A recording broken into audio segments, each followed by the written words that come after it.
Ann Byers is also here, and she is the vice chair. And I'll introduce everyone else, but as for the Greeley PTA, I'll just let you know everything seems to be going very well. We have had a great year so far, and a lot of successful events with a lot of great volunteers and parent and student and teacher participation. And we have a goal this year of trying to kind of connect our communities of parents and our communities of teachers a little more and participate more in school spirit as parents and as faculty together. And we've been reaching out to the faculty, and we'll continue to try to find out what it is that we can do to make PTA a more appealing organization for them to participate in more often. And so far it's been very successful. There's been a lot of great feedback, and so that's my positive news to report. And there's more coming. So if you're not already signed up to get Greeley Mail, I assume you are because you're here. If you're not already signed up for it, or you know someone who's not, please pass on to them to, click on the appropriate links in the Greeley PTA website and sign up and participate as much as possible through volunteering and attending the events that we put on, and give us feedback if you think that there's something else that we should or can be doing. So tonight, our presentation is on executive function and high schoolers and issues that high schoolers are facing, and it kind of came to be because Greeley has this year really immersed itself in the use of Canvas, the online application for students to monitor their daily work, and for teachers to input work on a daily basis, and grades and assignments and issues that are going on in the classroom. And it came up this summer that a lot of parents didn't really understand how Canvas worked, and other issues related to organization and teenagers and in general. And so we thought, maybe this would be a good topic for our meeting, not just Canvas, but organizational issues in general with teenagers. We collaborated with the special ed committee for the district and for Greeley, and I thank you to Connie and to Lucille for their help in putting this together.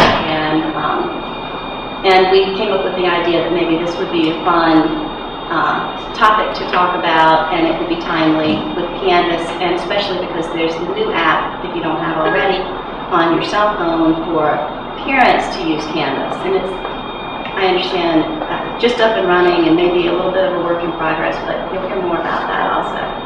So if you have any ideas, we did have a survey for people to submit questions, and if you didn't submit questions but you still have questions, they'll be open, so you can submit them later, and I'll try to make sure that I'm monitoring the responses, and I'll direct them in the right direction, and either post it on Greeley Mail or on the Greeley website, or if you put your name, there's a place you can put your name. If you put your name down, I'll try to make sure that the answer gets back to you. So anyway, tonight we have these very esteemed speakers with us. First we'll hear from Mr. Rhodes, our principal, who can talk about the kind of current state of affairs at Greeley, and then he will talk about Canvas a little bit and what else is going on for organizationally at Greeley for the students. And we'll move from Dr. Rose, who will introduce Dr. McCarthy. Not Dr. Rose, Mr. Rose. We'll introduce Dr. McCarthy, who is the Director of Special Ed. You take the honorary doctor. Heidi McCarthy, who's the Director of Special Ed and Special Service Related Services for the district, and she can tell you about the district's initiatives in general and what they have planned going forward, how else, other ways, what they're already doing and what they intend to do to help kids, both with special needs and kids who don't have special needs, in issues similar to this. And then we have Dr. Malo, who is a pediatrician, and I'm sure as many of you probably know, she probably is taking care of your kids while they're growing up. And she will talk to us about the teenage brain, which is a fascinating subject. I have a shelf of books about it that still need to be read. But she can talk to us about the teenage neurological development and what you might expect and what's going on, and from a pediatrician standpoint and a medical standpoint. And ADHD is one of her areas of expertise. so she can answer any questions and talk about that. And we have Marcella Moran, who is one of my favorite organizational coaches, and she is a behavioral psychotherapist and works locally. She has a firm that she runs that offers organizational coaching and tutoring and that kind of thing, right? All the way from elementary school through college. And so I think that that's really, when I was learning more about Marcella, I thought that's really fascinating too. She has a college background, and how to help kids in college is a big issue, I think, with the organization. It really is hard. I think college is.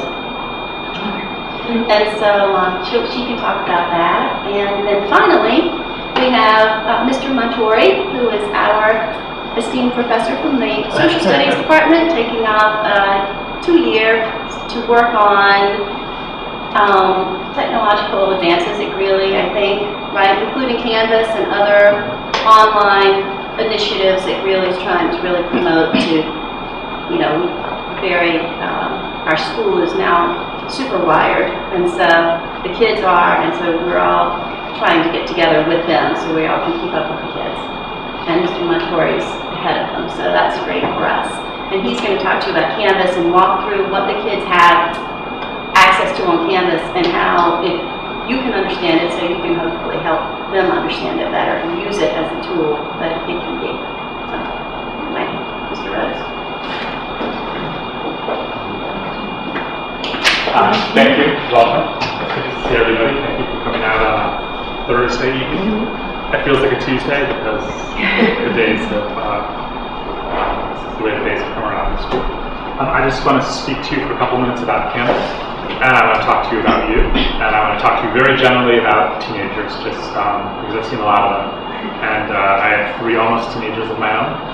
They're all very different, much to my dismay and frustration.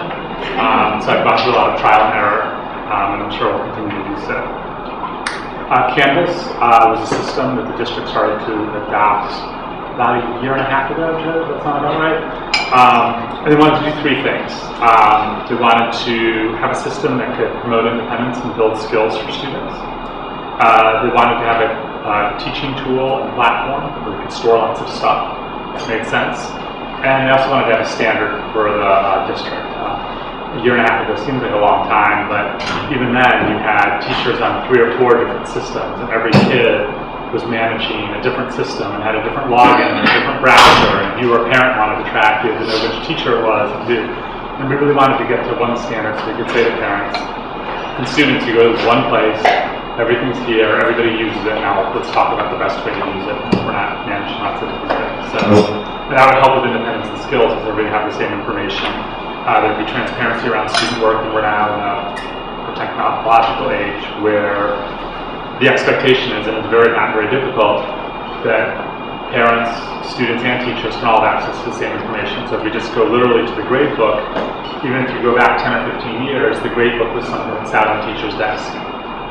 Students did work, teacher put a grade in, and sat there, teacher knew it was there, student got the paper back, but it really stayed in the visibility of the teacher and no one else. So now we're at a place where everybody can have the same information and talk about it. I really do believe that leads to richer conversations over time, and that's where we are right now. So now I just want to talk about you. I want you to think about you for a minute. I know in your busy lives, people probably don't ask you to do this often, and I may be confusing you, but bear with me. So I want you to think about who you are as a parent. I'm not going to ask you to share this with anybody.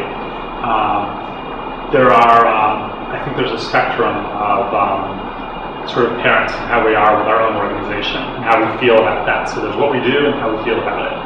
And so on the broad range of the spectrum, on one side we have people who are who be very anxious, very detail oriented, and you're a parent, you know the parent who might want to check to make sure if your kid did their homework every day, look it over and see if they turned it in, if the teacher reported. So now we're going to move across the spectrum. And then one step over, there's lots of places in between, and you're allowed to change from time to time too, so don't feel left out on the statement.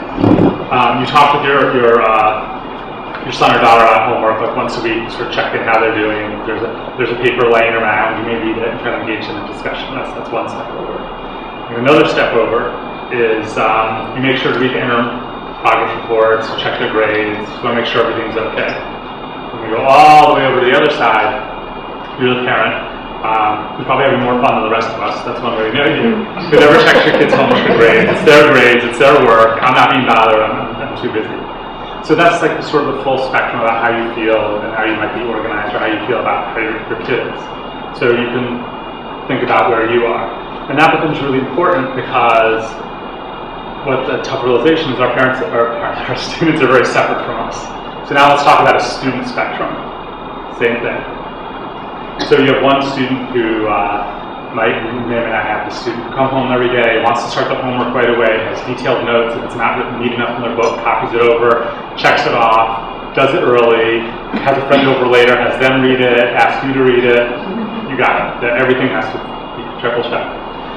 One step over is a student who has a system, they rely on it, they've got things, they write down the homework every day, they've got a plan. They might not start it right away, but you start at a reasonable time, they're sort of planning backwards, they're figuring it out. We move one step over, the next step is, you have a student who has a system, like if you ask them what's your system, they'll tell you, but if you look at the system in the book, some things are written down, some things are not, they're really relying on their memory, and they seem to get most things done.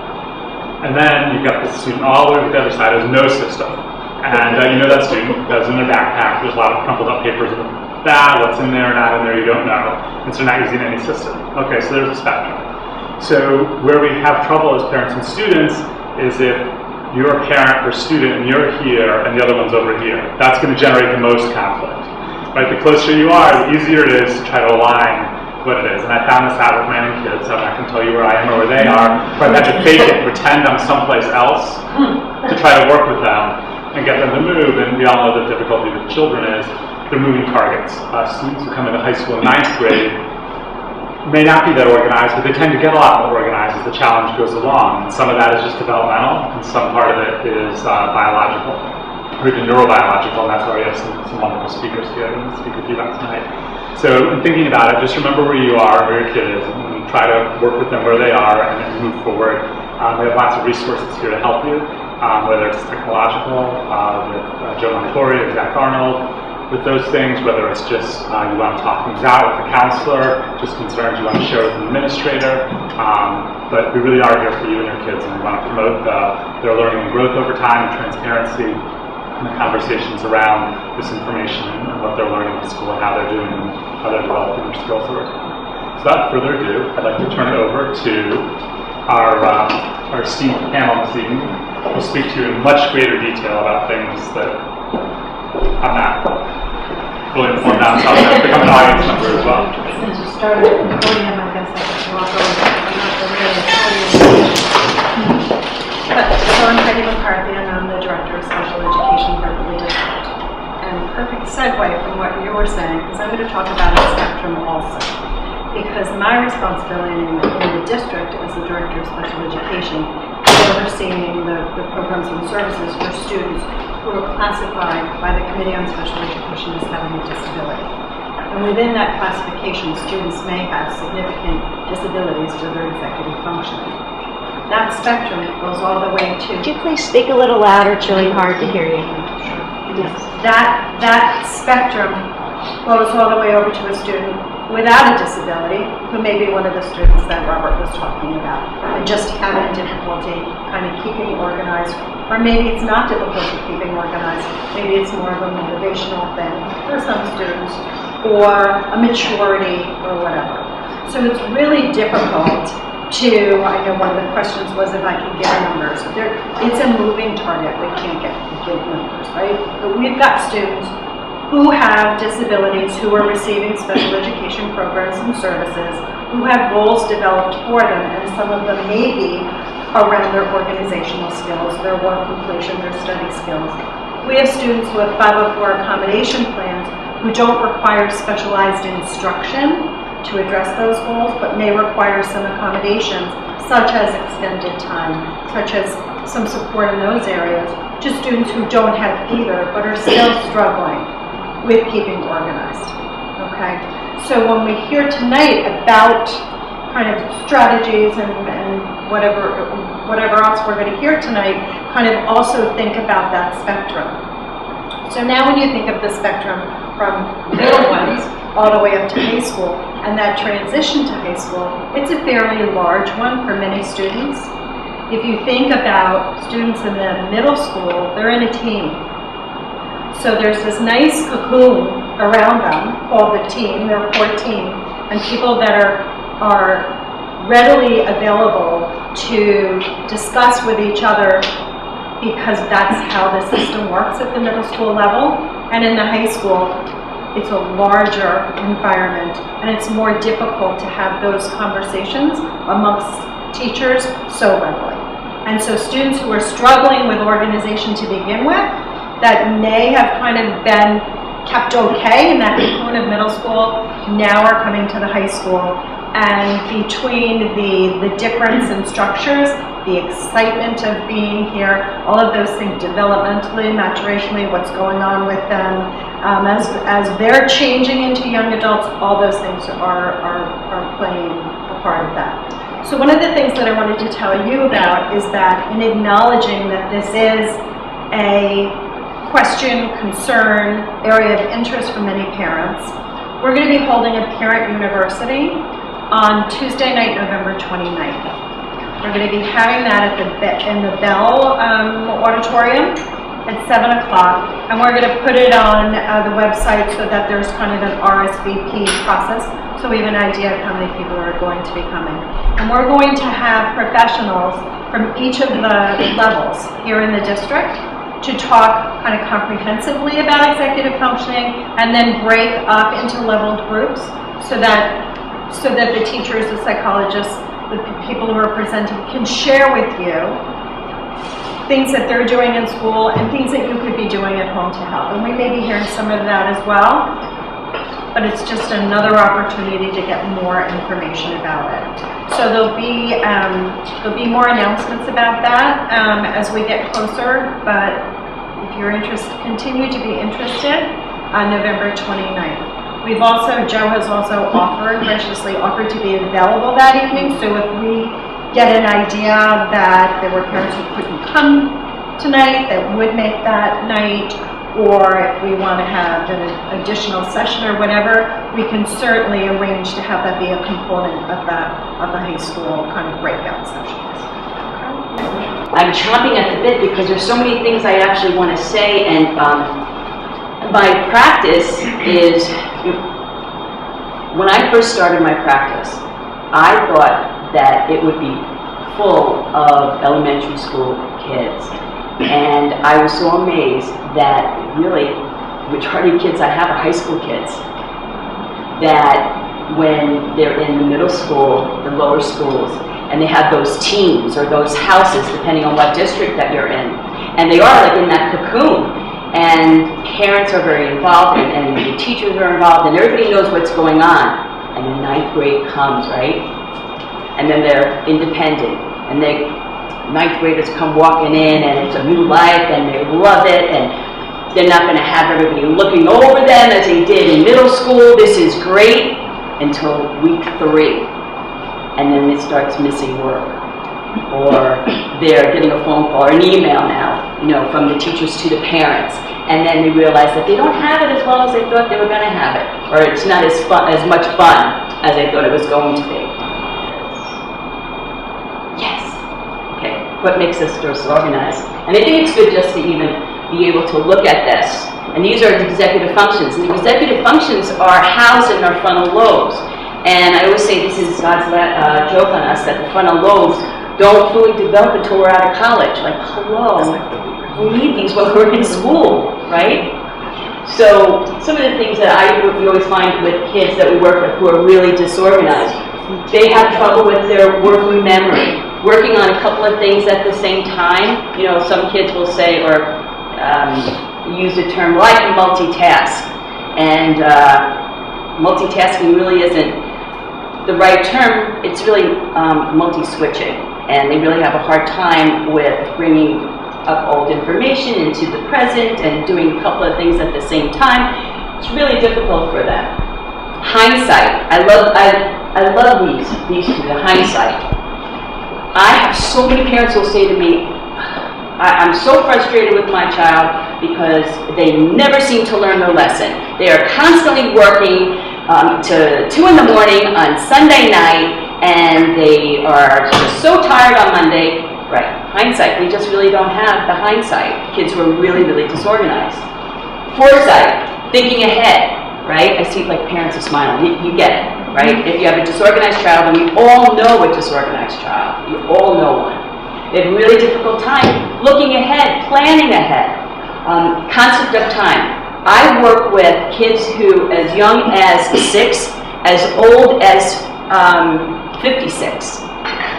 Every single person, doesn't matter what age they are, they have such a difficult time with the concept of time. I'll talk a little bit about that because it's really important that if we want our kids to come up with a really good time management plan, well, we have to make sure that they understand the concept of time. Like how many times you say to them, or they say to you, 5 minutes, just give me 5 minutes. Or you say to them, 10 minutes, you have to be ready in 10 minutes. 10 minutes really is 20 minutes, to 5 minutes is really 10 minutes. There's no concept of time. Planning. Making a step-by-step plan is real, can be very, very difficult for them. Some of them can make a plan. Oh, I've got the best plan. They're going to tell you what you want to hear so they can go to the concert or go to the party on the weekend, and I'm going to do everything the next day, right? And then they never do it. They have a really difficult time executing the plan. And then transition from one task to another. This can be really difficult for a lot of kids who suffer from being really disorganized. There's a lot of, shifting can be really hard. Going from one task to another. Even so much as going from watching their Netflix to doing their math, then going back to watching Netflix or going back to a video game. That shifting, it just really, really hurts them when they need to make a lot of strides in doing their work. Okay. I want you to think about this. Many kids who are disorganized feel very isolated and lonely. Now, you have now this program, Canvas, that is going to allow you guys, the parents, to look in and see their secret, right? Their secret is the missing work, maybe the low grade. Maybe they don't want you to know that they have a report due in 2 weeks, or because what does that mean? In their minds, that means that you're going to be on top of them. They don't want anyone really knowing that they're so disorganized. Many times kids can be the fine kids, like I like to call them. Oh, everything is fine. Yeah, it's okay, it's good, it's fine. I love the fine kids when they walk in. This is another big thing too, that parents will come in and they'll say to me, I've shown Johnny 5 times how to, or where to keep his keys, and he never seems to get it. You cannot just show your child what to do. You have to supervise them. If it was a matter of just showing them, right, we wouldn't have this, we wouldn't even be here, right? I mean, we wouldn't be talking about disorganization at all. You have to really supervise them. You have to make sure that the strategies are really embedded. This is another big thing. What do you say to your child? A lot of children who are disorganized are defensive. They don't want to hear it from you. Or how many times have you said it to them, right? All right already, enough. Or they walk out.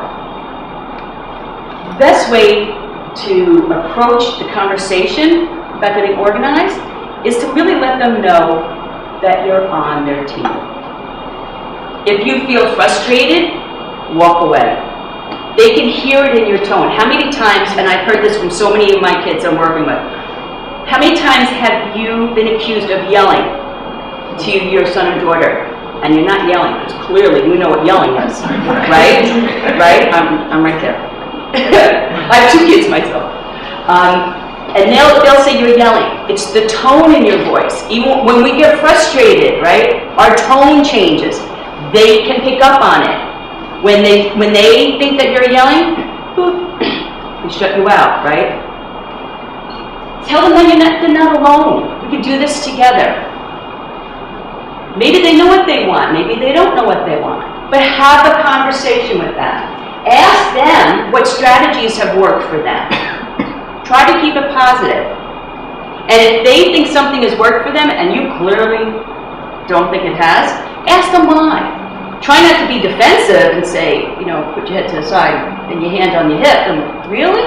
You know why? But ask them, why do you think that's worked for you? In what way? Get examples. Also ask them what hasn't worked for them. When you're having the talk, as I like to say, put your phone away. Don't interrupt them. They're going to expect you to interrupt them. Don't give all this advice. Just listen. Really, just listen. This is something I think I could give my own workshop about, lazy, because it really does, it dances on my last nerve when I hear somebody say that they're lazy or their kids are lazy. They're not. They're not. There's a reason why they're not doing a certain assignment, a certain task, anything. Because usually the task, what it is we want them to do, is overwhelming for them. And I think that once we can really understand what exactly is overwhelming for them, then we can help them even more. It's really understanding where they're coming from. And a lot of times they don't even understand it.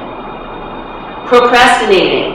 This is a biggie. Some of the reasons why they procrastinate is because they really just have a hard time getting started. They just don't know how to start. They really, truly don't know how to start. Some kids are just have a real big fear of failure. Why am I going to bother? I'm only going to get a 65, or I'm only going to lose it, right? This is, I love this one. If I study and I do really well on that chemistry test, I'm going to be expected to do well every time, and that's not going to happen. There's no room for error. So the fear of success. And as I said before, feeling overwhelmed by the task. So the way I work is, and I'm a little bit different from, say, other coaches, I really look at the organizing style. I used to be, I've worn a lot of hats. I used to be a guidance counselor, a high school guidance counselor, a middle school guidance counselor. I was an independent college advisor, and I ended up at Fordham University running the counseling center and also the Office of Disability Services. So, and I have two kids who, one has ADD and my other one is dyslexic. So, a culmination of everything. I realized that, you know what, something that I couldn't understand why some strategies work for some kids and some work for others, and I realized, you know what, organizing isn't one size fits all. Like how we have different learning styles, we have different organizing styles. So there's 3 different organizing styles that I really feel that people have. One is the visual, and I'm going to go really quickly through this. The visual organizer, where people really look at missing items as to where they last saw them. They really respond well to color. They have to find all the items that are in front of them. If their work area is too scattered with all junk on it, it's just visually overloaded, and they feel, sometimes they feel like a little bit tense about it. The spatial comfy cozy organizer, and I see a lot of the kids I work with tend to be more of this sort of organizing style, though you can have a couple of different organizing styles. I see mostly this, but I see a combination of this and the visual one. So these are the kids who are sensitive kids, who will need everything within reach. These are the kids who like to spread their stuff out on the dining room table. These will also be the kids who like to work in their bed. Don't kill me. I don't have a big problem with kids working in their bed. I know that you're not going to like that, but it's really about feeling comfortable for these kids. To get them back at their desk, you're going to have to get a comfortable chair for them. So these are also kids who think about lifting items as to where they last used them, very tactile. They have to feel good about their work area. They could also be very sensitive to sound, to light. These will be kids who might complain about or not do so well in a class where they are not feeling very comfortable in the class, physically and also emotionally. Maybe they don't have a really great relationship with the teacher, or there might be some other kids in the class that they don't really feel comfortable with. And then the last one is the chronological sequential, where these kids really think sort of in numbers. And I always like to say it's more of like an organized mess. These are kids who really work well with repetition. These are kids who, when you go into their room, they don't want you to touch a thing. Don't move anything. They know if something's been moved, though. You walk in there and you're just like, seriously? Yeah, you can't touch anything because it's an organized mess. So some of the strategies to initiate. This is one of the things that, parents will say, well, how do I get my child to start? They won't even start. So remember what I said before, one of the reasons why they don't start their work is because they are feeling overwhelmed. So sometimes, and everybody is so different, they might not be able to start something because it's too hard. So say, you know what, maybe you want to start with the easiest homework, or the easiest task.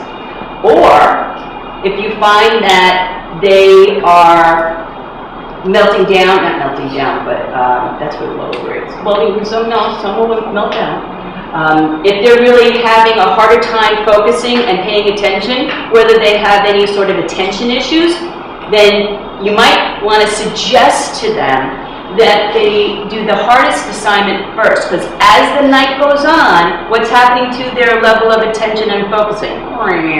Right? Though they don't get it. Just had a conversation, 2 conversations today with 2 boys that I was working with. We were talking about this, and this one boy was saying to me how he likes to watch Netflix while he does his homework. And I have no doubt that his mother has no idea that he's doing that.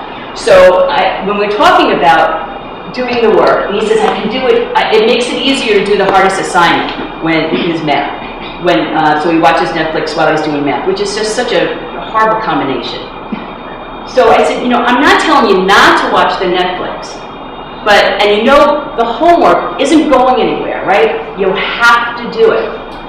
So let's just move, it's like blocks, let's just move the Netflix over here, because you don't really have to focus on the Netflix, right? You're gonna like it. It's fun. Wouldn't you like to just watch it without having to think, oh, I have to do my homework, right? You could just hang out and chill out and just do it.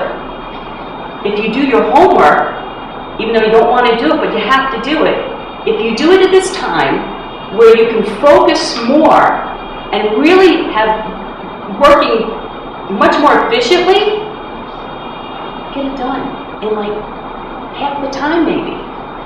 So he sat there, he was kind of scratching his head, and he's like, not bad. Yes. I was glad that he was able to really see that. So I usually like to recommend that. Unless a child needs to see that sense of accomplishment, then you go with the easiest one. Sometimes I have kids who, my college kids, who are out on their own. And they don't know how to initiate, and they have a really tough time with it. They don't have somebody hanging over them all the time. I'll say, do 5 minutes of work and text me. Do 10 minutes, text me. As long as they start getting the ball rolling and there's some sort of sense of accomplishment, then they start feeling a little bit more confident and more motivated to get more work done. Chunking the work. Some kids really feel very overwhelmed by the amount of work they have to do. Writing it down and having them look at it and chunk it and help them. Some kids really need a lot of help with this. You'd be very surprised. You'd be very surprised. Chunk it into smaller tasks where they don't feel as intimidated. Now remember, it's not about you. It's about your child.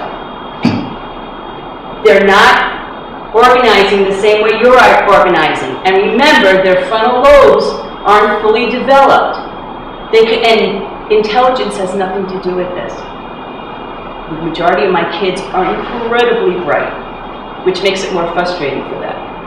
It's the executive functions, it's the organization part that will get in the way.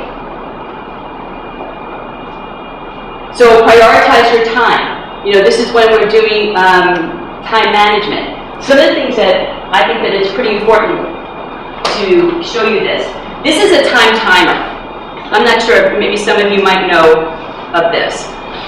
I use this a lot with kids who really suffer with the concept of time. So I will say to the parents that they have to know what time feels like. Like, what does 10 minutes feel like? What does it look like? You know, I'm looking to use their senses. So we'll start off with maybe getting ready in the morning. Okay, how much time, when you get them up, how much time do they have to get out the door? 30 minutes. So instead of saying to them in the morning, okay, Sue, you have 20 minutes, let's go, it's 15, let's go, come on, it's 5 minutes. You put it now on this. Check your clock. What does your clock say? You're not the bad guy anymore, and they're not taking it out on you. I haven't had anybody or any reports yet that they threw this out the window or they kicked it across the room. But I like this, to teach them the concept of time. And then once they get the hang of that, then we can develop a time management plan. What's that called? Time timer. This is a small one. I have like the big obnoxious one. And they have apps. They do have apps with it. The only thing I don't like about the app is that if the screen goes off, they have to hit like the screen. That's the only thing I don't like about it. But this goes off, you know, it will go off. I mean, I don't have batteries in it, but it does. One of the things that I do like also is, and anyone who knows me knows that I am like the queen of Post-its. I love Post-its. This is actually a Post-it calendar. And how I use it, especially with high school kids, is that I take it 2 weeks, I draw a line in the middle, and we work 2 weeks out. For kids who are really overwhelmed with the amount of work that they have to do not have them look at a month out, like the month of October. You will have lost them. For some kids, even 2 weeks will be hard. But in high school, 2 weeks is good because you're going to have a report due in a week, or a teacher's going to tell you you have a test in 10 days or a week. So you really need to look at that week, 2 weeks, I'm sorry. I like to color code the Post-its. I use half of these, I cut them up for them. And then we talk about, especially at midterm time and final time, or any time that they have a lot going on, and we'll put the Post-its on here. And when they're finished with the task, boom, we throw it away. It's great for them to have a visual of what they have to do. Then they don't feel so overwhelmed. Another thing that I have, I brought my props. Another thing I have, which I love, we're keeping papers, right? How many kids, especially disorganized kids, are losing papers, right? Or they've lost them, or they filed them somewhere else, like the accordion folders. I don't like them, and I'm not ashamed to say it. I really do. I can't stand them. I like this much better. This is same concept, but easier to manage, easier to use, less likely to lose the papers, right? You know, when you have those accordion folders and the little hands trying to open up the spot, right? How many times would, like, after the magic 3 weeks, you'd find everything in the front, right, and nothing in the other? Yeah. So I like this. For kids who have a hard time with using a planner of any type, I first get them to first write down their work. So before I can have them use a planner, I have to get them in the habit of writing down their work.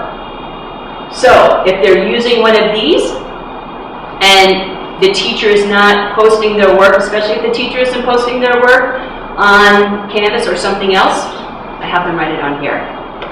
Or if there's a change to the assignments, I have them write it on here. And I found that kids are willing to use this because I'm not mentioning anything about a planner. My goal is to get them to use a planner. But we have to, just like with telling time, we have to work back, we have to start from this basic place. So, some other websites that, this is like a big thing too, for a lot of parents when they're wanting to block some sites like YouTube, Netflix, ESPN. There's self-control, there's concentrate, there's antisocial. You go in and set the blocks. You can, for some of these sites, focus is another one. You can create the time that you want the internet or those sites off. So you set it up that you want it off from 6 to 8:30. And then you can go back and reset it. There's also different sites or software like Circle by Disney, and also Get Screen, which is another one I love, which you can remotely from the office set up blocks on the TV, well, really any screen in the house. Okay. Well, I'm dying to hear a little bit more about Canvas, and I'm sure I'll have something to say. Thank you. Thank you.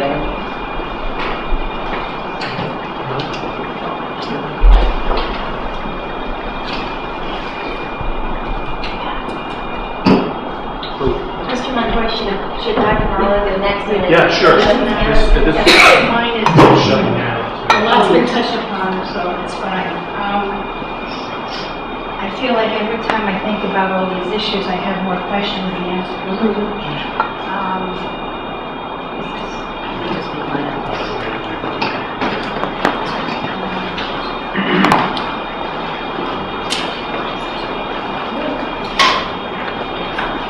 It's exciting that Greeley is working on trying to put everything in one place.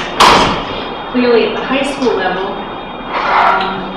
I always have questions. I mean, going to these type of talks for physicians, medical providers, everything. And one time I went to one last year, and this wonderful professional,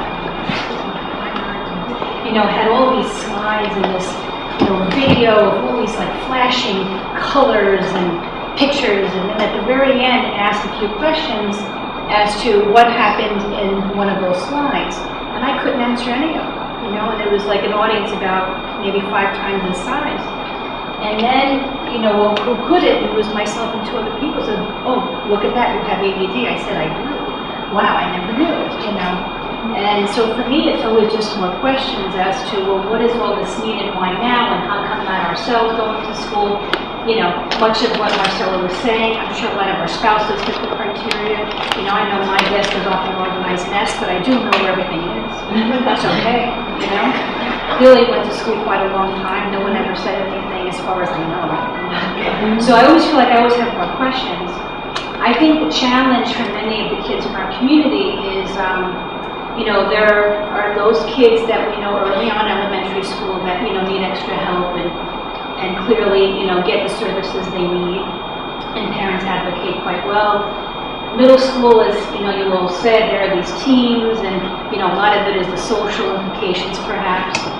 And then you have high school, so there are quite a few kids who make it all through these years. No one ever notices anything, and then all of a sudden, quote unquote, there's a problem. And I think that's where the executive functioning comes in, and there's often a coined term of twice exceptional. The child who really has, who's brilliant, right? It's the one that in preschool would tinker and make these, complex hands-on projects. Who clearly, I guess was quite bright or noted to be bright then, and then they hit high school, and then something falls apart. And it's that frontal lobe. And again, everyone knows the frontal lobe doesn't completely evolve until the age of 24. That's not new. So that's why I always feel like I have questions. So why now? Why are we all here? Why are people like Marcella needing to help everyone out? I don't know, these are still questions for me, quite frankly, they really are. I don't have an answer. But the twice exceptional child is clearly the challenge, and I think that's where the high school level and intervention is important. And it sounds like, now that will be starting to be addressed, which I think is important. But I'm not sure if, I always like to make sure parents are able to ask their questions, because I like the parents to guide these things a lot. So I'm sure much of your questions are more for that home and what the school's planning to implement. I know as parents, I see all kinds, much like Mr. Rhodes said. They're the ones that worry about every little minutia, and I get the phone calls all the time, and I feel terrible. I don't know what else to say. And then there are the ones that let the child sort of, hopefully they don't fall off a cliff, you know what I mean? But let them guide their way, because a lot of the thinking that's lacking is the consequences, right? So the quiet child who doesn't realize, right, how long it'll take for an assignment, how long it'll take to know the material for their test. What'll happen if the grades aren't up to par. And Marcella alluded to the fact that maybe there's that fear of, wow, if I get, a 90 on that one chemistry exam, boy, I'm going to have to get a 90 on every exam, and gee, can I do it? And even if I can, I don't know if I really want to do it that much. Often are they perceived as the child who could be the excellent student, but yet want to accept the mediocre. That's often a coin term. I think as parents, the challenge is making sure that they feel self-confident no matter what, and it's much like everything else. That's why I think as parents, we need to instill self-confidence. I think Marcella touched upon a lot of this anyway, so. Does anyone have questions in particular about sort of the chemistry part of it? Yes. One of the challenges that I'm facing with my son, who's a freshman, is that he budgets enough time to complete his work, Right. but he doesn't really have a sense of how long it takes to do good work. And I know that that's a maturity thing, but I don't know. It's a What do you maturity think thing. about that? Again, I can't speak too much to the educational piece. I'm not an educator. I just know what I hear in terms of frustrations as parents and as a parent myself in general. But I think, sometimes it's the expectations perhaps, right? And again, I'm not speaking as a psychologist, but, is it your child's fault? Okay, so the work is put in. We may perceive that the child is able to do this work. We're probably right, of course, But is it okay to let them sort of learn along the way what it means? So whatever that means, that yes, they completed the assignment, but it may not be good work. Well, I don't know what that means, Is it your child's fault that, you think it's not good work? Maybe he thinks it is, unless you're saying he's rushing to try to finish so he can move on to something else. So there's that gratification piece. That's also a challenge, and I think Marcella alluded to sort of that limit setting and saying, okay, Netflix stays on the side, and sure, I think it's hard to tell a 14-year-old, a 15-year-old perhaps. Right, like saying that you can watch Netflix when you're done with your math, Right. doesn't make them spend a whole lot of time focusing on getting their math. Right. Like they want to get to Netflix next. Right. I think sometimes what happens in those cases too is, clearly, all our kids don't listen to us. I mean, my kids don't listen to mom, it doesn't, right? It's hard. But, what you find may be something that he would feel gratified with to say, okay, well, I know you can do this. Does he want you involved or not? I don't know, right? You work as a team, much like, Marcella said. And if it works, it works. How you think it works. And if it doesn't, I don't know, right? I always do worry about the self-esteem of the child, right? I think if you always paint the negative, no matter what it is, and it's hard because we're all guilty of it, right? Because this is what we do. Sometimes more is going to fall apart, quite frankly, than worrying about that one assignment or the next assignment. And hopefully one day when that frontal lobe matures, which is really not until after college. And this is not new. You keep saying it's not new, I think for some of us it is new. Because Well, that's some my kids are question. organized. Some kids don't seem to have a problem with frontal This is lobe why I have development. questions, right? So, you know, I guess the thing is let's say, are our children somehow able to comply, right, in that whatever the outcome is, that good assignment, you know, whatever this grade is, right, whatever our expectations are, correct? And, you know, clearly, I don't know, I mean, maybe the biology in me thinks, well, these are our kids. I'm assuming most of us will like our kids, I think, you know, for the most part. And, well, why now? You know, and I don't know, like I said, these are just questions. Do we need different organizational skills these days? Like, even though we do have technology, perhaps it is true that up until now, it wasn't working for our kids that do need a little extra help, maybe, that's possible, right? You know, I guess maybe for us, when we went to school, we had a textbook, you know. We didn't have things on little sheets all over the place needing that organizer. I don't know, these are just, again, questions that I have. Because again, I get all these phone calls. But I know as parents we're not alone, you know.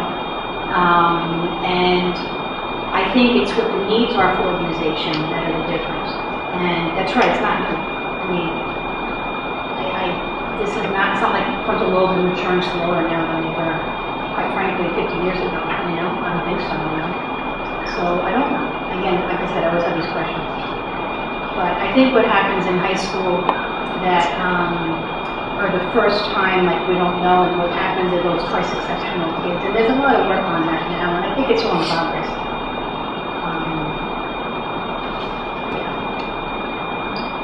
Can I say something that, you know, we were asking about doing good work, and that's, I'm glad you asked that, because you have to define what good is. Good is very, like when you're using some words that are very subjective, there's your definition, and then there's your child's definition. A lot of times what I do, because, you know, the parent can be the messenger, and what happens with, you know, with the messenger, right? So I'll defer back to the teacher. What are the teacher's expectations? So there's no argument. The teacher is the head of the class, dictates, or will say what the expectations are for that class. And, you know, this way you take yourself out of that. There may be some issues like the rushing, and there may be, you know, because they want to do some, they want to play some game or watch Netflix or whatever it may be. Or it also could be that your child is just, he's done. He's done. You know, so there's a lot of different things. Because that ADHD goes so hand in hand, and, you know, they're struggling just to get through a 6-hour day, you know, and then to go home and face that, you know, all over again. It almost feels like they have 2 days where they have to pay attention. I think kids are overscheduled these days too, unfortunately. I think that may be a difference. Again, I'm repeating, I have more questions than answers. Perhaps I think when you were growing up, I don't think we were quite as overscheduled as this generation is. So I think that doesn't help. I mean, all kids need some sleep, right? Especially if you're talking about a child, right, with ADD or some sort of executive functioning issue. Not getting enough sleep is just going to make things worse on a day-to-day basis.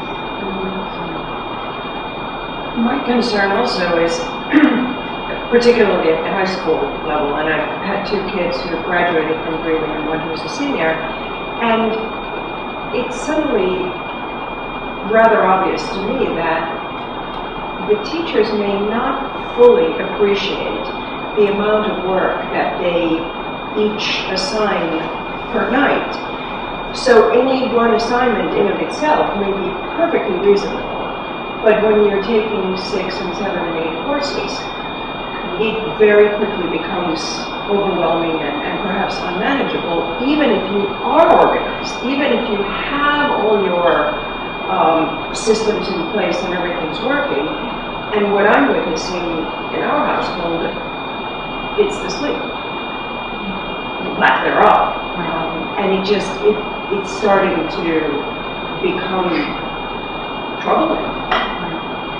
Well, Yeah, no, I mean, that's part of it, so perhaps that's the difference, right? That's one of the answers. I think the good thing is awareness seems to be upticking a bit, which is good. So hopefully with that and some more organization and putting all things in one place, hopefully maybe looking at that 2-week plan for everybody, right? Whether you have an executive functioning issue or not, you can look and say, okay, these are what my assignments are, and this is how much time is going on.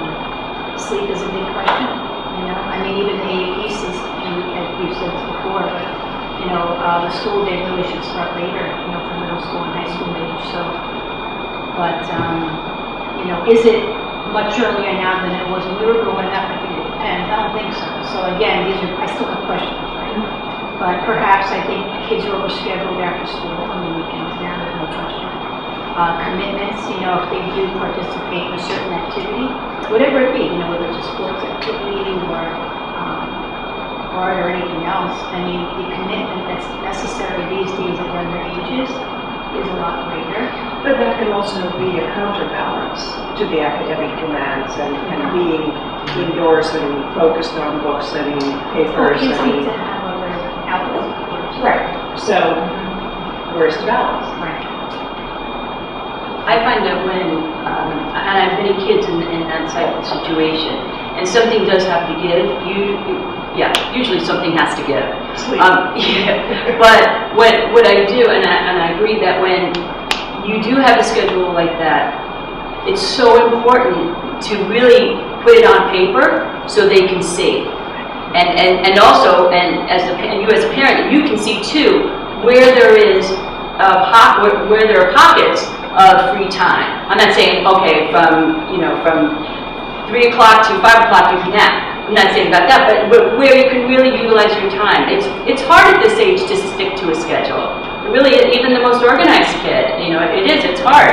But if they have a couple of weeks that are really difficult for them because they have a lot of projects due and tests, it really is important to be able to do that. So, trust me when I tell you, when you put it on paper, there is always some available time. Hands down, there always is. A lot of times kids with the executive functioning issues are just not flexible, right? So, you know, they're picky eaters. You know, things have to be a certain way, despite being disorganized, right? Oh, absolutely. Absolutely. So, yeah, perhaps whatever current day-to-day activities kids participate in, maybe, you know, that's probably conflict with the lack of flexibility. Again, just questions.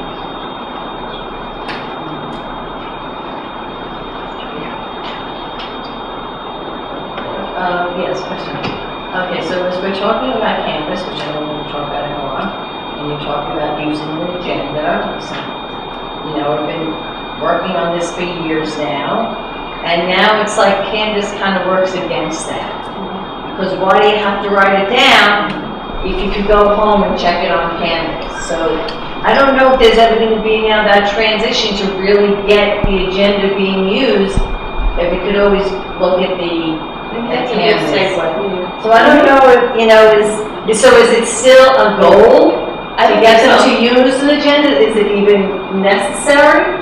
And the teachers seem very good with, I don't see all the grades being posted, but I definitely think all the assignments are being posted. So it seems very reliable to just go on and check what your assignments are, and if you didn't get it in class, you could just print it out. A lot of things are not even handed out anymore. They ask the students to print them out. So I'm just really wondering that. Is it really something that should be the struggle to be using an agenda?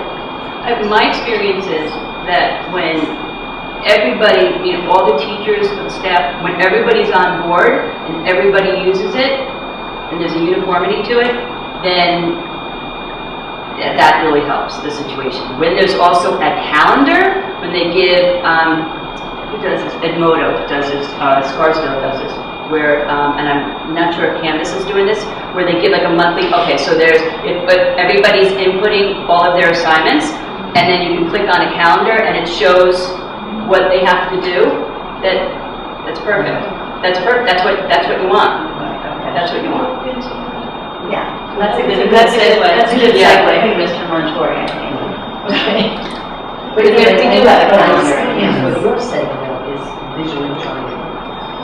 Well, what I do with some kids, just to say quickly, what I do with some kids that I work with is I'll print out their calendar, and I might add in when we're talking. I sit there and say, okay, well, what else do you have to do? Like, say, when you have soccer practice every day at this time, or you have piano lessons, and we'll piggyback on what's already in the system.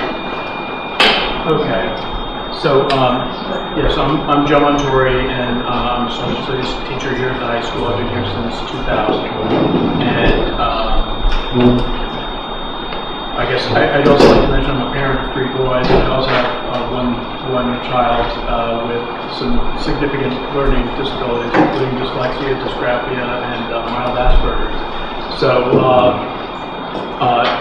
yeah, that experience has really helped kind of inform my teaching and working with students.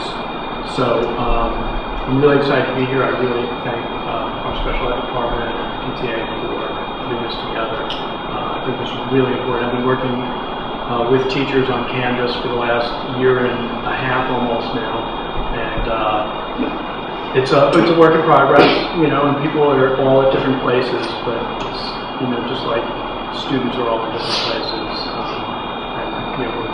We're moving forward, and I think this is a great opportunity to do that. So, very briefly, just kind of another take on Canvas and what it is. Somebody mentioned Edmodo. There's Blackboard we used to use. These are all platforms on which teachers can build online courses or face-to-face courses or courses that blend some elements of online and face-to-face. And what teachers do with it is really up to them, just like it's really up to students how much they want to invest in it. But teachers can not only post their assignments, which all teachers are now doing, but they can provide significant feedback in terms of writing comments. They can record audio comments, even video comments, although not many of us are going there yet. And obviously we're posting grades there, but we can also communicate much more easily with students now. You just have to type in the student's name, and you're sending it's like a text message, but it's all within Canvas. We don't need to know the student's, email address or anything, because they put that in there. It's just their account that we're working with, and students can communicate with one another as well.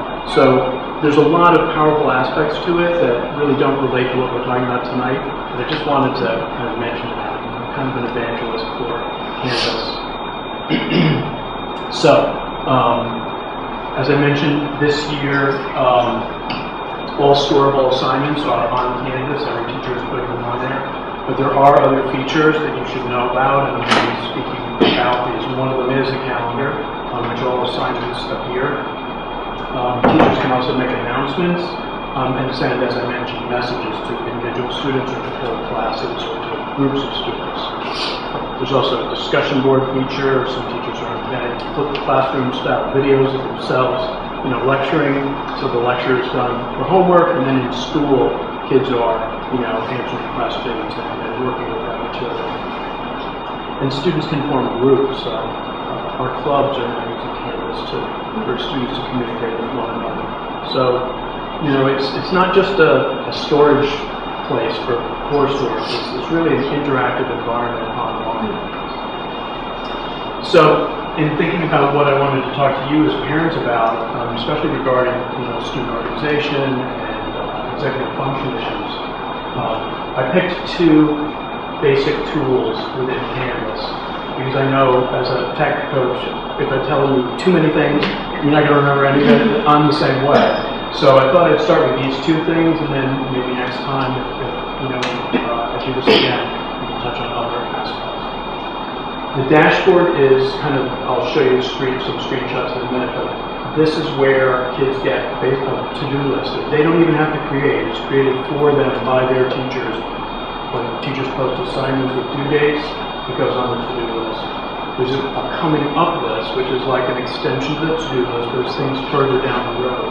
And I think this is a great organizational tool for kids, because they can instantly see, now, I have 20 assignments to do, sounds overwhelming, but, you know, if you look at the to-do list, it's, oh, it's just 3 this week, you know, the rest are next week, whatever it is.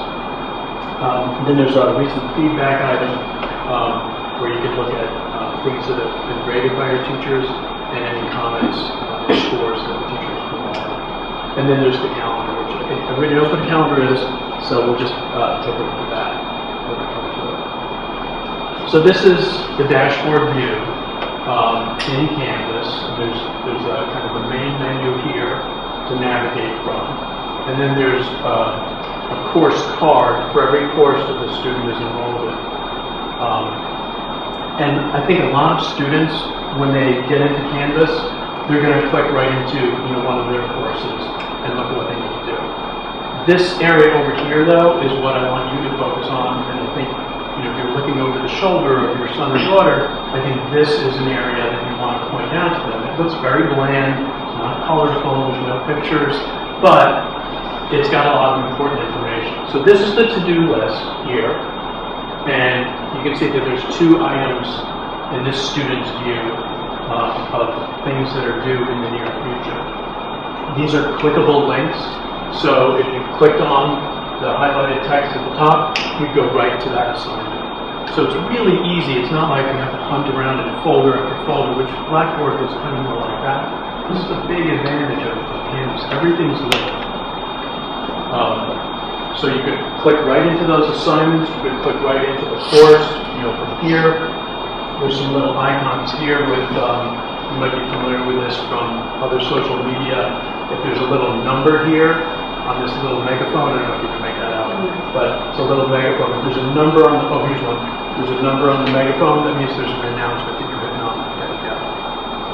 Yes? I'm sorry, I know you're going to get to this, but I noticed that, and I was like, my son did not notice that, so he never would have gone to that megaphone. Right. How else are they knowing that that's... So when they click into the course, they'll also see, not just the megaphone, they'll actually see announcement. It'll pop up, It'll pop or they have up. to go to where it says announcement and click that open. I don't remember seeing It that. depends on how the teacher has organized the course. Teachers have control over where students land when they click into the course. Some teachers have, you know, a pretty picture, a home page. Other teachers, you go right into the modules. So it kind of varies. Yeah. So anyway, yeah, there's little icons here. There's a whole nother view that I'm not going to get into that if you toggle this over, kind of like this is the icon view and this is the list view. And the list view would show all the announcements for all of your courses right there in one place. So actually that might be a good, you know, suggestion to make to your child to, you know, just try this other view and see how it looks. Frankly, it's not as attractive, and it looks a little bit more, it's just like a wall of text. So a lot of people go for the dashboard view. Okay, so my next screen is, we're going to scroll down on the same screen. We're not clicking away from it really, but now we've scrolled down because I wanted you to see the coming up list. And again, these are all assignments, and you can tell because I've got like a little page with the dog-eared corner and an A+ on it, which is not the score, but they have to do the work first. But that's what that is. And again, you can click right into those assignments. So it's the same thing, it's just, this is further down the road. So right there, you've got kind of, okay, this should be your immediate focus. Coming up is down the road, right? So if it's a long-term project, you know, maybe we want to start that this weekend, but you don't need to get it done tonight. I'm going to scroll down again at the next slide. And this is recent feedback. So this shows several assignments that the teacher has just scored or has scored that the student hasn't looked at yet, so they're here. They all happen to be from Mr. Franks, who was very busy, and he scored an AP Calculus homework, 2 out of 2 points for this student. An AP Calculus test, 59 out of 60. Only I could do that.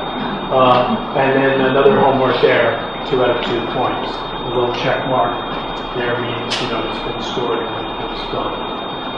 Below that, is another little link that says View Grades. So that's a link right to the grade book. And if you click that, down at the bottom, you click that, you get a view of every course that you're enrolled in, the student is enrolled in, and it gives their average for the quarter. Okay, and you can change this to quarter 1, quarter 2, quarter 3, quarter 4. Right now, just a little bit of background about Canvas. They started out in the college market, colleges and universities, and they're all over the place. SUNY is soon going to Canvas. Almost all of the Ivy Leagues, except I forget which one, Princeton maybe doesn't use it.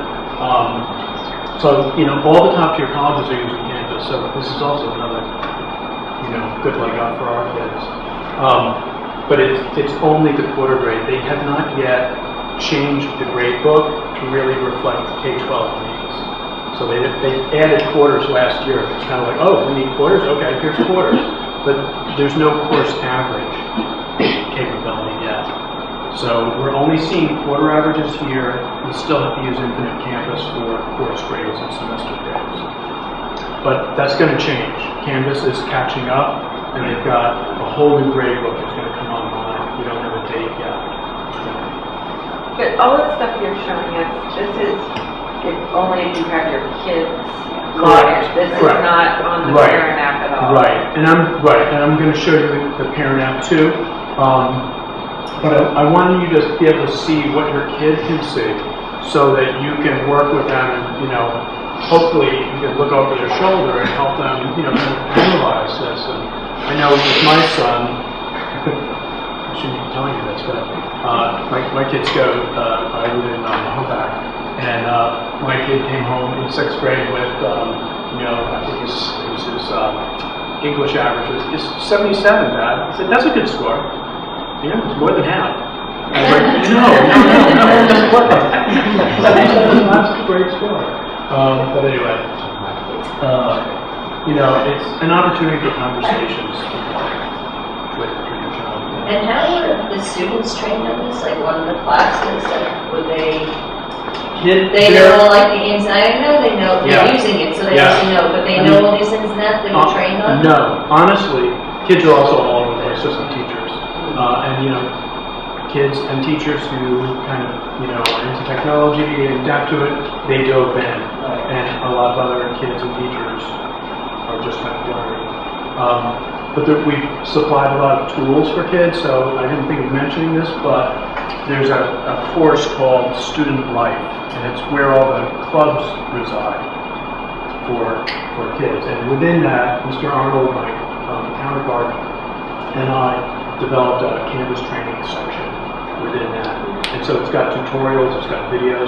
Canvas itself, they offer incredible videos for parents as well as students and teachers to learn how to do stuff. And that's how I learned it. I spent the summer before I started this job, I watched every video they had, I went online and read all of their Q&A and FAQ pages and so forth. Yeah. I noticed that a lot of teachers do still email my son.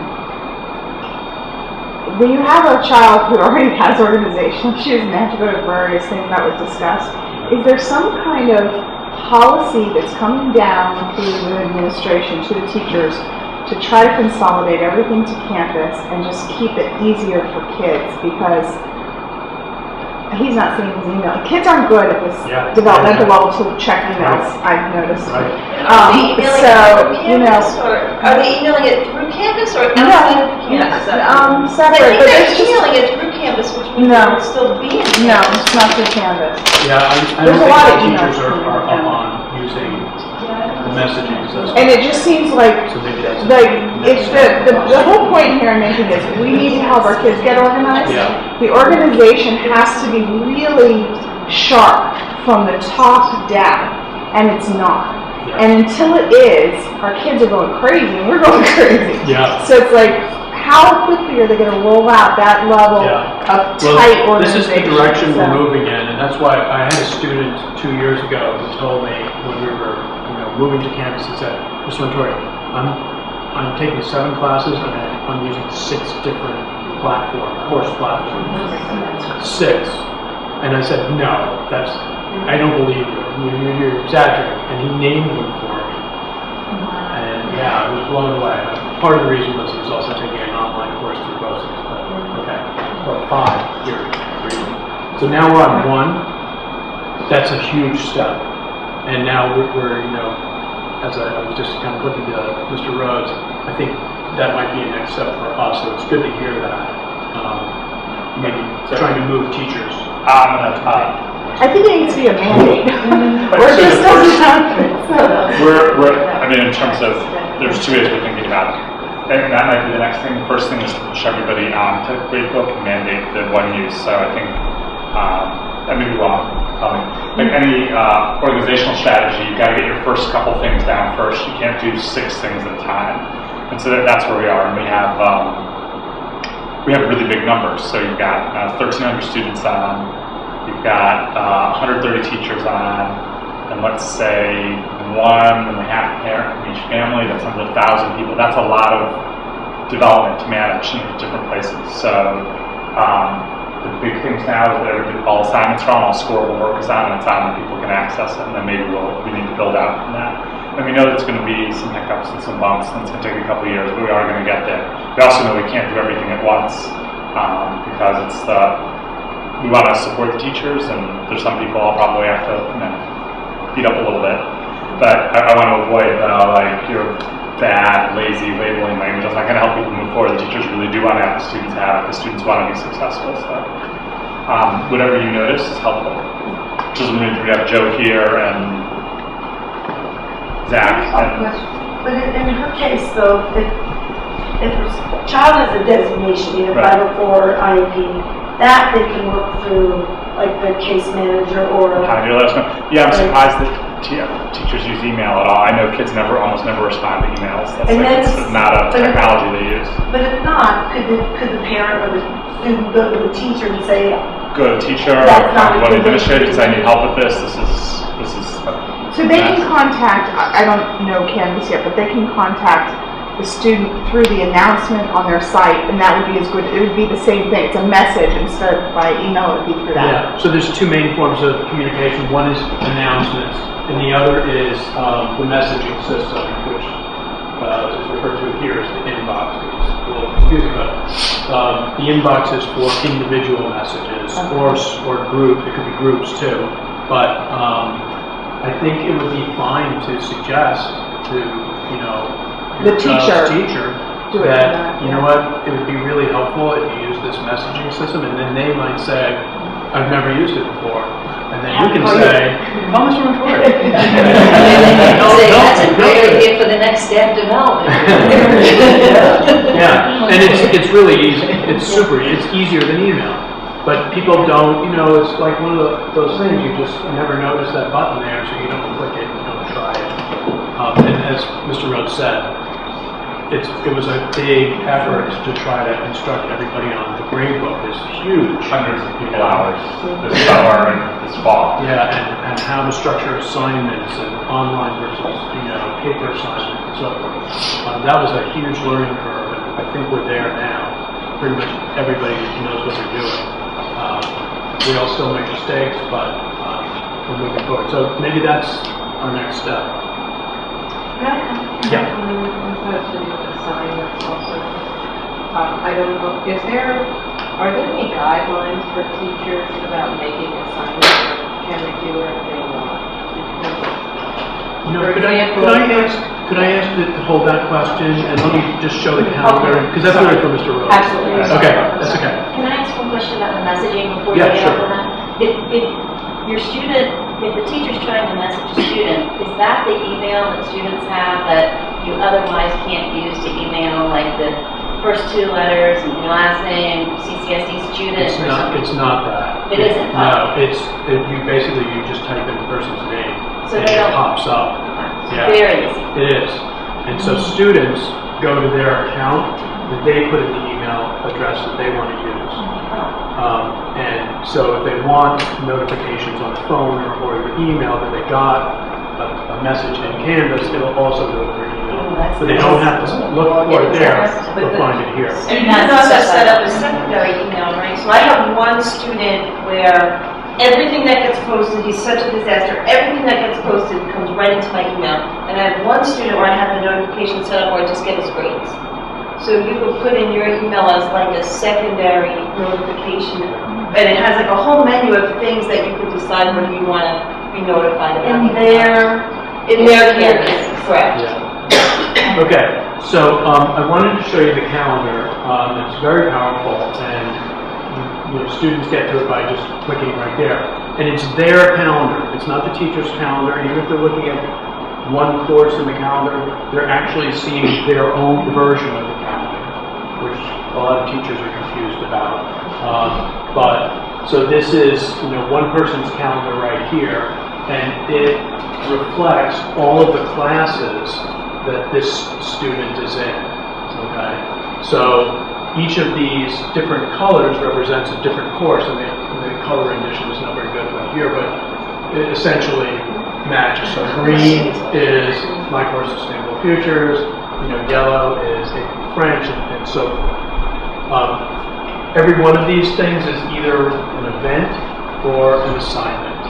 And you can probably guess that, you know, Club Stay and Up Before, those are events that a teacher put on the calendar, just as kind of a marker. Everything else has that little A+ icon on the dog-eared page, so these are assignments. This can be overwhelming, though, for students and even for teachers, because if a teacher's teaching 2 or 3 different courses, they're seeing, you know, just this wall of items. So there's a way around that. And by the way, we're looking at the month view. I'm going to also show you the week view, the agenda, and how to add events to a calendar. But you can turn these on and off. They toggle on and off. So the colored squares indicate that these calendars are all on. Advanced Science Research down here is white. That means it's off. So the next slide, all the calendars are turned off except for one, Sustainable Futures, because that's the most important thing. And so you can see every Friday there's a journal entry assignment due. They're working on a project. P2 is the students say that this is project 2. Annotated bibliography due. Also, I'm afraid, don't tell anybody this. Well, this is being recorded, right? I messed up on this assignment myself. It was a group project, and I made this a group assignment, but I actually wanted every student to hand in their own, and they couldn't, because once one person in their group handed the assignment in, everybody else was blocked. So I had to create a new one, and nobody was penalized for lateness, and we did it again. And then, yeah, it was fun. I learned, they learned. We were good. And so, you know, you can see where other assignments are due here. So that's a great feature on the calendar. You know, you want your student to focus on AP Calculus right now because you know they're struggling with that. Turn everything off on the calendar except AP Calculus, and let's just look and see what's due. And for long-term planning, you know, I love the visual of, you know, okay, this is, you know, the end of the month. We're not worried about that. Let's just focus on this week. You know, what do we need to do right now? If you click on a particular assignment, Journal 1 through 4, you get a little pop-up, and if there's instructions there, you can just kind of quickly get a sense of, okay, what does this assignment involve? Is this a really big assignment, or is this, you know, something fairly simple? It's the journal entry. They've been doing this every week, so they know. But, you know, maybe a project assignment, you know, is that a big deal? Kind of pop it open, take a look. If you want to learn more about it, you click here and you go into the course and into that assignment. You see the whole thing. Maybe there's a rubric, scoring rubric there to take a look at, and so forth. Okay. You could also click that link and go into the course, into the home page. So there's a lot of capability here for kind of navigating around. You can obviously change, you know, the date that you're looking at. If we were looking at the week view, you could still get a bird's eye view here of the month, and wherever there's a square, that means there's an event or an assignment. Okay, now we're in the week view, and I like this. I mean, I use Outlook for work email. And so sometimes I'm looking at my schedule for the month and I forget what week are we in. Go to this week and just look at this. And so this is kind of a helpful way of, kind of zeroing in. Again, for students that get overwhelmed, I think this is a great feature. Okay, this is the agenda view. So now you've got, and this is, probably you might have this on your iPhone calendar or something like that. Agenda view, you've got a chronological list of everything. So it's another way of looking at it. And different people have different tastes and different preferences. So, pointing these buttons out, to your son or daughter, I think is great. Let them look at it. Let them decide which one they like. Different strokes. Okay. If you want to get really, kind of advanced, I wouldn't go there right away. But if you want to add, your own events to the same calendar, you could do that by clicking the plus button. And it essentially is going to add an event. So you get a little pop-up, put in the title, pick the date, the times, the location, so you just, you submit that, and it just goes on your calendar, not on the class calendar or anything else. Yes? So the coaches, really coaches, so the students that are involved in those activities, or maybe they're involved in drama, or maybe they have music after school, whatever it is, do they put in like their practice or their games in Canvas? Well, some of the coaches are teachers, and some of the coaches are not teachers at our school. So if they're not teachers at our school, I don't think that they would have access to Canvas. But what about the sports feed? What about it? Like, could you get a CCSD feed into the calendar like we do or something? I don't know. That's a good question. Yeah. There is another kind of workaround that might do what you're thinking of. You can add the Canvas calendar to your iPhone or Android phone.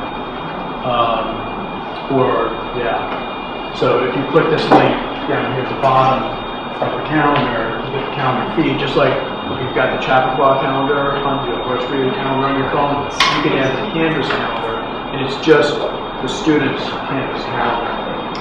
So you basically, I'm going to share instructions for this. I've got a handout with links to stuff.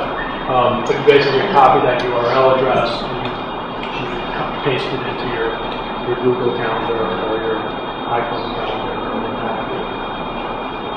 Can you make it bigger? So, actually, let me just quickly show you. So is the parent portal a replica of? No.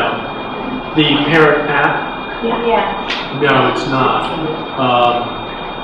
And I'll show you that in a second. Oops. I printed this handout out, and it's just kind of a quick, outline of what we talked about. And then there's links to, I made a video of this presentation because I was afraid I wasn't going to be able to be here.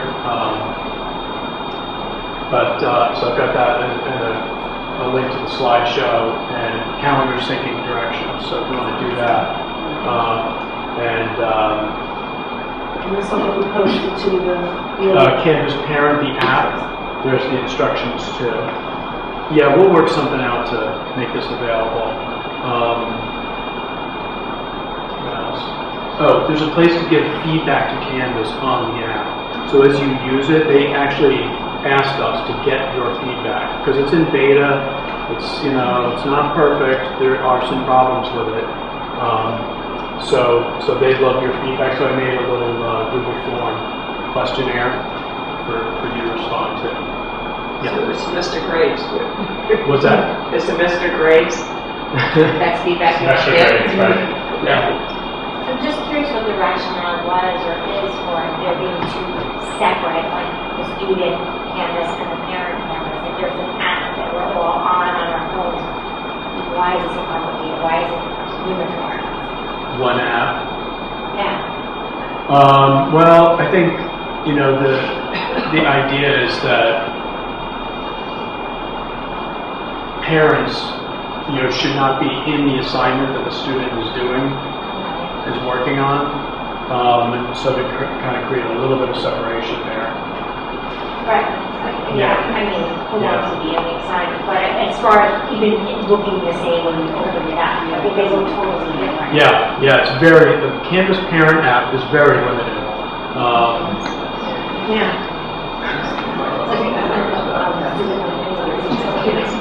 So the quick answer is, so Joe was talking about the advanced answer. So my analogy is like Canvas is like a classroom. Like there's gradebook, there's assignments, there's student work, there's student messages back. There's some stuff that like we can't allow parents access to other parents' work or things like that. And so one way of setting it up would have been maybe an email address for every parent to log in with your own account, but then had to be limited scope. It was a huge enterprise. The app was a very quick and efficient way to get all parents onto the gradebook.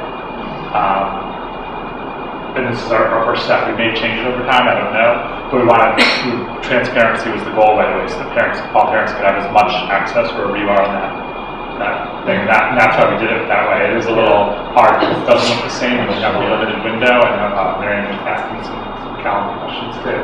But that's why we did it that way. Yeah, you can't pull up a to-do list or anything on the parent app. You can just basically see the grades and the sign. You can't really, it's not set up at all. You can't. I'm sorry that I was trying to hook up my iPhone to this screen and I wasn't able to do it. I didn't have time to work on that today before this meeting. But you can, by clicking on, and you probably can't see this, but there's courses, week, and alerts. If you click week, you can see what's due that week. And you can toggle through and see the next week, the next Correct. week, the next week. Correct. What might come up on alerts? If there was one. I'm sorry? What might be under the heading alerts? Because nothing comes up. So.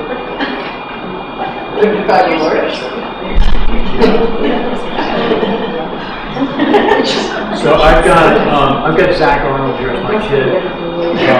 How does he feel about that? I don't know. Don't tell him. And let's see. I've got 20 alerts for him, so I'm going to have to talk to him.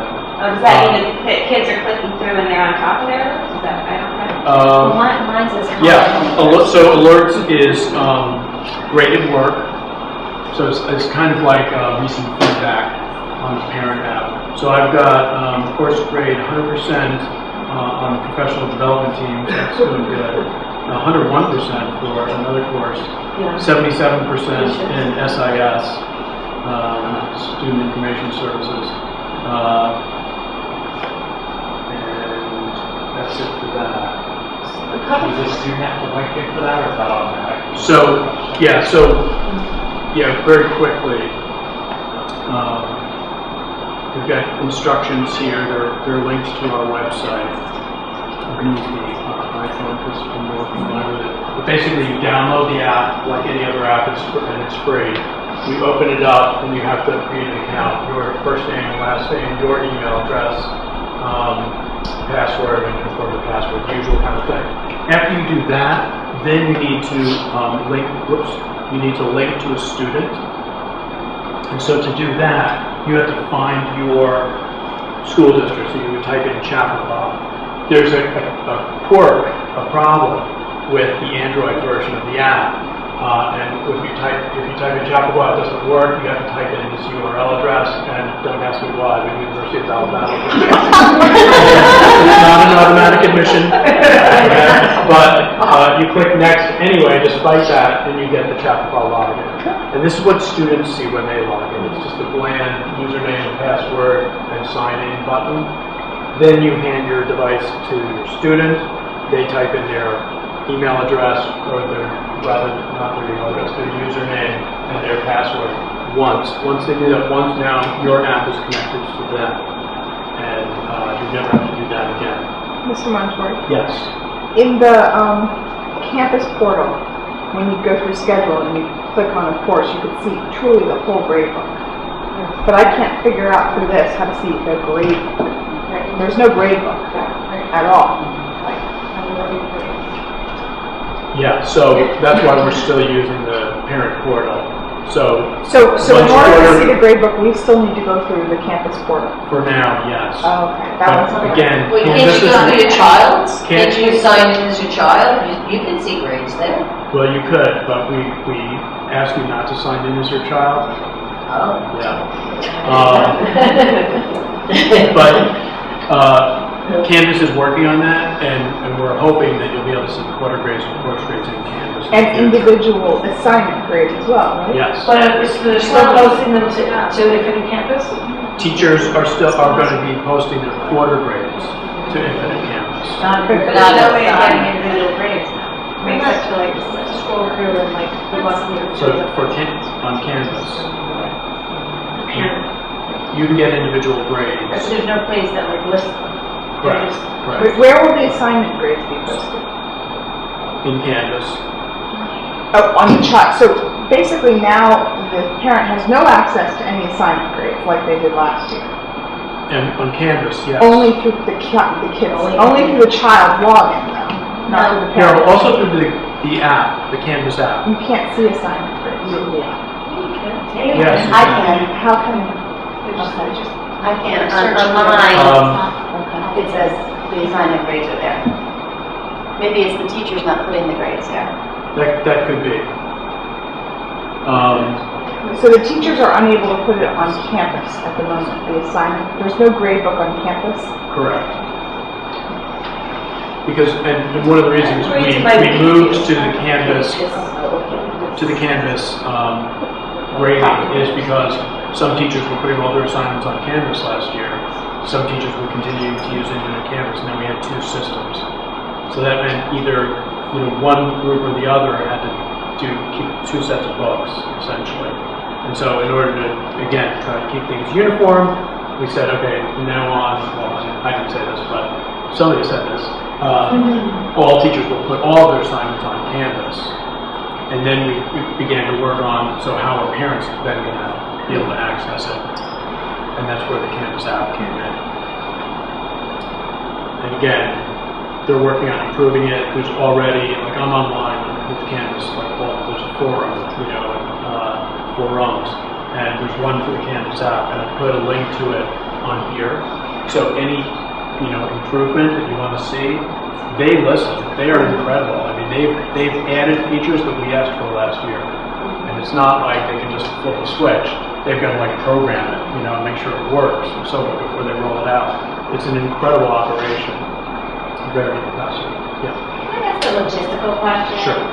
So, my son had 2 assignments due tonight that he had to put into Canvas, right? The assignment was due in Canvas, right? Right. Now, if you're not with your laptop, let's say, how do you put, it's not like writing it out on paper, you have to put it in, so they're doing a Google Doc and then they transfer it into the Canvas? How does that, I'm trying to figure out whether I need to actually give my son a laptop to take to school. And he's one of these sort of disorganized kids.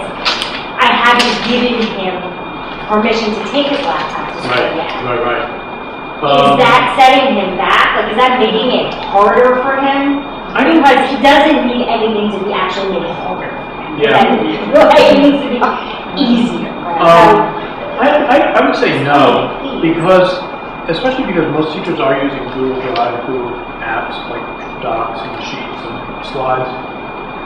They can work on it here, they can work on it at home, and they don't have to carry anything with them. If they have access to a device at home, that's obviously where they become really important now. So I would say no, they don't necessarily need one. Because we have them to supply here at school. In the classes.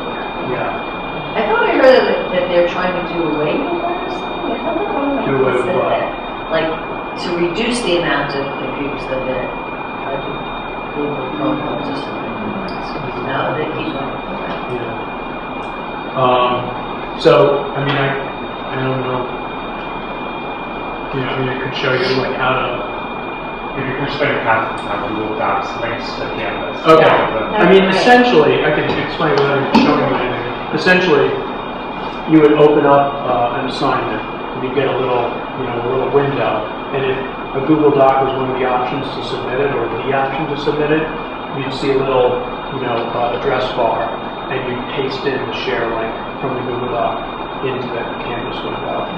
So I always recommend that, keep one tab open, with your Google Drive folders and one with Canvas, so that you can, jump to this one, open the document, get the share link, copy it, and then jump back into Canvas and then paste it in and hit submit. Yeah, I mean, it's incredible. And this way, also, students can then revise their work without even having to resubmit it. So it's all the work. And so the live version of that Google Doc is still in there as that student's assignment. So once they submit it, they don't have to resubmit it every time they Right. update it. Back in place. Some teachers will ask them to resubmit it, Yes, and that's what come up, that. they'll make them submit it as a Google Doc where it's a type of submission where it kind of freezes the image of the Google Doc so that they can't edit it. So is all our work submitted electronically? No. Some teachers are still asking for paper. And then there's some assignments where you're not actually handing something in, you're doing something in class, giving a speech, or, a presentation, or showing a poster that you created or something like that. So, My daughter always has her laptop with her, and I could be driving in the car and just like, oh my god, I lost Wi-Fi, and I, need to get this in within like 3 minutes, and I'm like, pull over. Yeah. It's Starbucks. So that's what I was So, I don't think I really did a good job of showing you the Canvas Parent app. But the instructions are pretty straightforward to actually get onto the app. And their videos, which again, there's a link on this sheet, their videos are excellent. And they'll show you really nothing. They'll show you everything you need to know.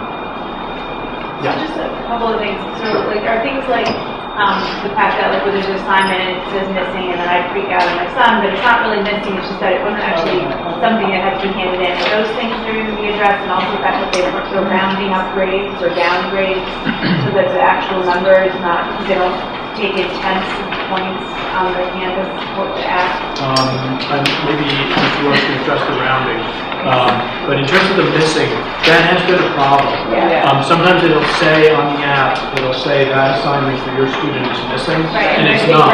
Yeah, right. And it's not. But, until that gets straightened out, it would be good, to check with the teacher and just make sure that isn't wrong. Or the student. The student then message the teacher and say, this says missing. Check, not the parent. Great point, yeah, thank you. To second what she's saying, that's creating a lot of conflict. Yes. Because when I told my son that I was going to start be able to see this now, he knows that there's so many things that he's turned in that say missing, and he's like, you're just going to freak out, and I'm going to have to prove to you I did it. And if it's on him, it's creating more parent-student conflict. And so he's asking me to go check, and yet he does sometimes miss things. So to figure out in a stack of red missings, oh, it's these 2 out of 10, and then he has to take time to. It's really complicated. That's the next, It's really it's actually complicated. not the email communication, that's the next thing we're cleaning up right now. And it has to do with how teachers post. When they're in Canvas, they can post a number of different ways. And there's some combinations of postings that cause that to happen. This is in the parent app. I talked exactly what Can I that make a suggestion? I don't know if campus can do this, but they're following me. If it's in process of being graded, it can say pending. Pending means the grade would not yet. But if it's missing, it's missing. But to call everything missing when only 2 out of 10 are missing is a mess. And like I said, it's heightening of conflict if you want to help your child. So I think there needs to be different wording between missing and what's really in process. Right. Like pending. Yeah. That would be Parents of organizationally challenged children, this is really, you already have it on top of getting them organized. They don't know what's been turned in. Yeah. It's really hard. Now, just to clarify, you're talking about the parent app? Parent app, Yeah, yeah, yeah. so many missing, so. So one, workaround for now, until Canvas fixes that, is, Look on the child. or it could be sometimes a teacher setting for the assignment. But one workaround is have them look at Canvas, and you can see. It's a good if thing, but it they're still submitted. creates conflict. The problem is these are kids who don't want. Did you hear what I said? Yeah, Look at, and you can see that it's not submitted or submitted. I hear you, but what I'm saying is, just approaching them with this is missing the conflict. Right, so I wouldn't say, I wouldn't say this is missing, I would say, Yes, this app says this is missing. yeah, Can you show me yeah. your It would be so much nicer if there wasn't always that challenge. I agree. Honestly. I agree. So. It's stressful to kids. I was just showing Audrey my son's week, and it has like missing. When I first uploaded this, I was like, oh, let's just sit down and talk to me about this, because maybe I missed something myself.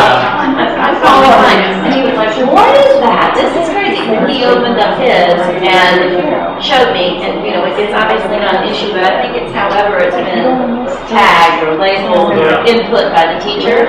Some of the things are not actually assignments, but they say missing. Like it'll say, read pages 1 through 50.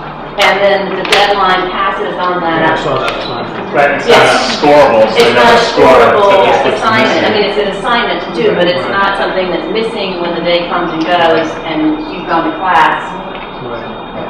And that's one thing that we're working on cleaning up right now, and that's the next big push, so that we don't, with the transparency, we don't have wrong information. The other thing that you'll notice that teachers do is oftentimes they'll put the due date time as like 10:59 or 11:59. It's the default. It's the default, but also some teachers also do it on purpose too, because they don't want kids staying up 2 or 3 in the morning. So they're trying to. That's actually good. That's a good thing. Trying to set a limit. Is there a time frame for sort of correcting some of these glitches? I mean, are we talking months, years? It's Canvas, so we're The stuff not that- privy to right. that. What you just said. Like the stuff that we can control to extent, so like if people are inputting it, that's causing that. Like we can't change the labels in Canvas, that's there. But if it's stuff that teachers are inputting, we try to do it within a couple of grading cycles, because after that we're not getting better fast enough and it's getting too much things. But even some of the things that you're telling us could prepare an applicant for 2 or 3 weeks. And teachers have been on for about 6 or 7 weeks, all teachers, so we're trying to prioritize and sort through the big chunks and then keep going. Yeah, I would say like end of second quarter, I would think. We want to try to have most of it cleaned up. On a positive note, so actually, my son's Spanish teacher was a test tomorrow, and she actually sent out an email, and I don't know whether it went through Ken, I don't know how it came, but it did, saying that it is, and this is what we're gonna go over, and you should know also, and I really appreciate that. So I think there's some positive things that was really fun. Yeah, and it's a hard time. I understand there's we have a lot of hiccups and things that we couldn't anticipate. We also feel it's important to move from 7 courses, 6 platforms, everybody doing things differently, and now it's getting that focus and marshaling people. And there's a little bit of developmental time too there for everybody. Just one other question for Joe. When it has that default of a time, say 10:59, if it goes to 11 or 11:01, does it block them? Because that happened to my son the other night. Like he was off by a minute, and it wouldn't take the submission. Is that how it works? Is that accurate? That they miss it by a minute? I think the teacher can accept late work or not. So that is how it works. So if it said 10:59 and the student is trying to post at 11:01, if the teacher just checked a box in the assignment in Canvas and said, well, do not accept late work, then the student would not be able to post it. Why wouldn't it just be due in the class? If they did allow it, then they would be able to submit it, but it would be marked late within. Does it ever default there? Because he ended up emailing his teacher. He took it with no problem, as if he didn't realize it was blocked. And it was a group stuff. Also. So I'm wondering if the teachers are inadvertently blocking the submissions. Probably, because of the default. I mean, just like I made a mistake on my assignment, you know, Yeah. because there's so many settings. There's a lot to, you know, Yeah. to set. Because it ends up creating more stress for the student, because then they're going back to Right. email.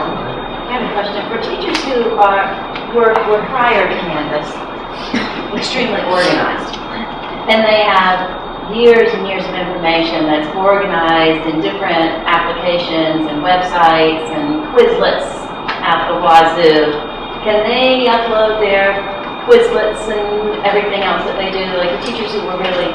They can link to their Quizlets on Canvas. Anything that they have online, they can link to. Any PDF files or Word files they can upload.